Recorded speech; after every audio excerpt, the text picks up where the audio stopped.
સ્વાગત છે અમારી યુટ્યુબ ચેનલમાં આવા જ રેકોર્ડિંગ સાંભળવા સબસ્ક્રાઇબ કરો અમારી ચેનલને।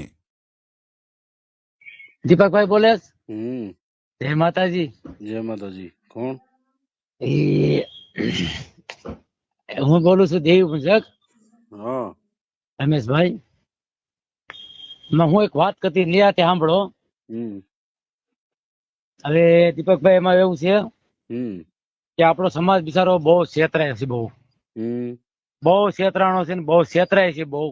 हम्म। કારણ કે બિચારો દેવીનું નામ પડે ને એટલે આપણો સમાજ છેતરાવાનો જ છે દીપકભાઈ। हासी बात से भाई।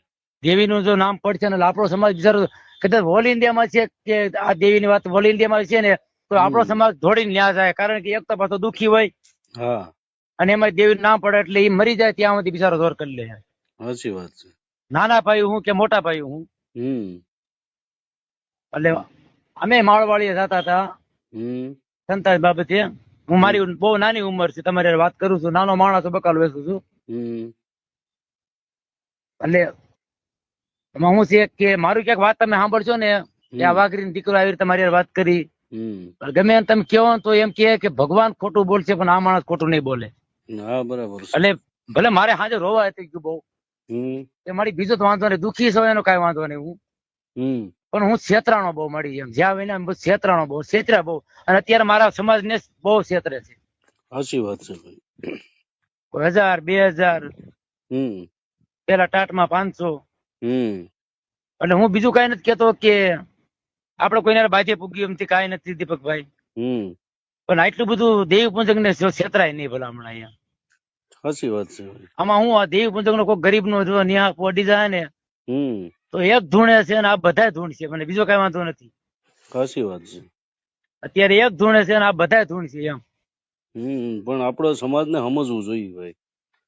પણ હું કરું દીપકભાઈ, બિચારો દુઃખી હોય ને એક વાર પાછું દેવીનું નામ પડે એટલે મરી જાય ત્યાં સુધી સોર કરે તો પાછા નથી વળતા।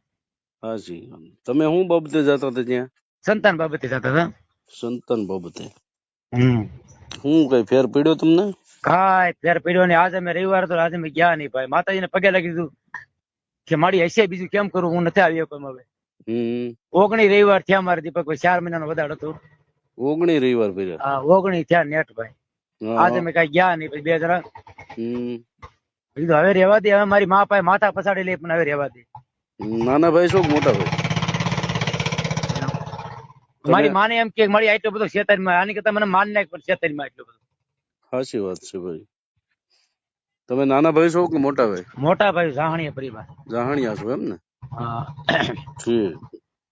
પણ ભાઈ આપણી ભૂલ છે એટલે કે હવે આપણે અંધશ્રદ્ધામાં કુળની દેવીને મૂકીને તમે બહાર જાવ છો ને? મને કીધું મારા ભાઈ બિચારા સમજાયો હતો કે રેવા દે, આપણે આપણી માને પગે લાગો। છતાંય હું નો સમજ્યો ભાઈ, કેમ કરું? માળવાળી મેલડી માને તમે કદાચ ભલે ને માનો એનોય વાંધો નથી, હા પણ તમે ઘરેથી માનો। પણ મને પછી મોડું પસ્તાવ થયું, પછી હું કામનું અદ્વૈત હલવાઈ ગયો તો। નહીં, હવે આ દેવી પૂજક સમાજ જો જાગૃત થઈ જાય એટલે આપણા સમાજમાં ઘણી બધી પ્રગતિ થાય એમ છે, પણ સમાજને જાગૃતતા તરફ જવું પડે। બિચારી છેતરાય છે દેવીના નામ ઉપર, બિચારી મરી જાય, શું કરું કયો? તો એટલે તમે ગયા છો, તમારે ભુવા જોડે કેટલી વાર વાત થઈ? વાત તો એક જ વાર 2 વાર થઈ બસ। શું કીધું તમને? 4 મહિના વધારે, 4 મહિના સારું થઈ જાય। હા 4 મહિનામાં કાંઈ પણ ફરક પડ્યો થોડો ઘણો? કાંઈ નહીં ભાઈ। અને આ બધા કે તાવાના પૈસા નથી લેતા, એ વાત સાચી છે ખોટી છે? લે છે ભાઈ, હું 500 લે છે ને બીજી વાર 1000 લે છે। અમે 1000 મૂક્યા નતા, 20 રૂપિયા મૂકીને માને પગે લાગીને પૈસા હતા નહીં ભાઈ આપણી પાસે કાંઈ। બરાબર છે। પહેલી વાર 500 મૂક્યા હતા, પછી બીજી વાર 1000, પછી આપડે કઈ મૂક્યા નતા ભાઈ। બરાબર। પણ દેવી પૂજક સમાજને સમજવું જોઈએ ભાઈ કે ધર્મ, આપણું ધર્મ કેવું બળુકું છે ખબર છે? એ આપણું ધર્મ છે, ઈ ત્યાં કામ અત્યારે કરે, સતુ ભગવાનને કઈ કંઠે બોલતું હોય, બરાબર? હા તો ઈ ધર્મ શું કે આપણે દેવી પૂજક ને માનનાર સમાજ છે, તો આપણું કામ આપણી દેવી નો કરે? કરે ભલામણા કરે, પણ આપણે વિશ્વાસ મારી નથી ભાઈ। મારી હકત મેલડી હતી ભલામણા, પણ મને બહુ દુઃખ થી મળી, પણ બહુ છેતરો છે મને। ના ભાઈ, આશા ગુરુદેવી માથે રાખો, માળવાળી મેલડી માથે આશા રાખો, તમ તારે ઈ તમને છેતરશે નહીં। આપણી દેવી છે મેલડી, ઈ થોડી છેતર છે, માણા છેતર છે। આ માણા કરે છે અત્યારે, જે તમે જાવ છો ને માણસ ની પાસે જાવ છો। મેલડી તો ભલામણા અમારી હકત ની મેલડી છે। હા, તમે અત્યારે જે જાવ ને ઈ સતુ હા. ભુવાના આધારે તમે જાઓ છો. જો માતાજીના આધારે તમે ગયા હોત ને હા તો તમારું કામ થઈ ગયું હોત. ભલે આપણે એને કહીએ છીએ કે આટલા બધા બિચારાના ક્ષેત્રોમાં જે થયું એ, પણ હવે આટલા બધા દેવી પૂજક ભોળાના બિચારાના ક્ષેત્રોમાં રહેવાય નહીં. નહીં ધર્મે હવે આખો ગરીબનો ન્યાય પોડી જાય તો આમાં કાંઈ નહીં વધે વાહે એમ. અડી જ ગયું છે, એમાં કઈ બાકી જ નથી. હવે વધારે નો હાલે. કોકનો ન્યાય પોતો અડી જાય તો વાહે કઈ દીવો નહીં વધે, બીજો કઈ વાંધો નથી. નકર ભાઈ અમારે આખે થવાની શું જરૂર છે? હા હા, અમને શું મળે છે? અમને કઈ 2 રૂપિયા ફાયદો તો છે નહીં એમાં. કાંઈ નહીં ભાઈ. પણ મને મારા દેવી પૂજક સમાજને નાના ભાઈ હોય કે મોટા ભાઈ હોય કે 18 આલમ હોય, બધાને બસાવવા માંગુ છું કે તમે આવી અંધશ્રદ્ધામાં ન ફસો ભાઈ. હા, આ અંધશ્રદ્ધા છે બધી. શ્રદ્ધા રાખો એનો વાંધો નથી, માતાજીને માનો એનો વાંધો નથી, પણ આવી અંધશ્રદ્ધામાં નહીં કે આ બધું આ સતુ ભુવા કરી દે. સતુ ભુવાથી કાંઈ થતું નથી ત્યાં. કાંઈ નથી. બરાબર, આપણે અને સમજવાની જરૂર છે. વાઘરીને ક્ષેત્રો હોય ને બિચારાને, તો એને દેવીનું નામ લ્યો ને એટલે ઈ છેતરાઈ જાય. છેતરાય જાય. ગાય ને ક્ષેત્ર હોય ને, વાઘરીનો દીકરો લગભગ તો નો છેતરાય ક્યાંય. કોઈ દી નો છેતરાય, કારણ કે વેપારીનો દીકરો હોય, ગામે હોય ને, એ છેતરાય નહીં લગભગ. પણ એને દેવી નામ પડે ને એટલે ગાય છેતરાઈ જવાનું. સાચી વાત છે. ધર્મના નામે બધું આપણે કદાચ મોતે વાલું કરી લઈએ. મોત રે કાળજા કાપીને હવન માતા મૂકી દે કે એ આ હવન લઈ લેતું હાલે. બરાબર, એટલે જ માતાજી આપણા નામના અત્યારે અહીંયા આવ્યા હોય ને, પ્રગટ થયા હોય ને. બસ એટલે આપણા નામના એટલે જ બોલતા હોય ડંકા. ભલે આપણો વડું હોય છે, પણ એના નામના ડંકા કઈ બોલતા છે.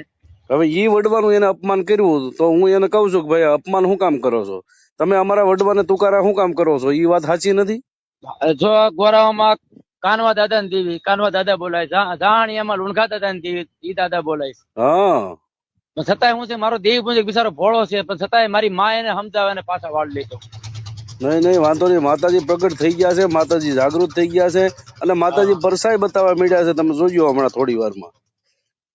આવા કોઈ દેવી પૂજક ના દીકરાને કોઈ દી કોઈ પણ હું ગમે એમ કહું છું આટલા બધા નો છેતરતા બિચારાને.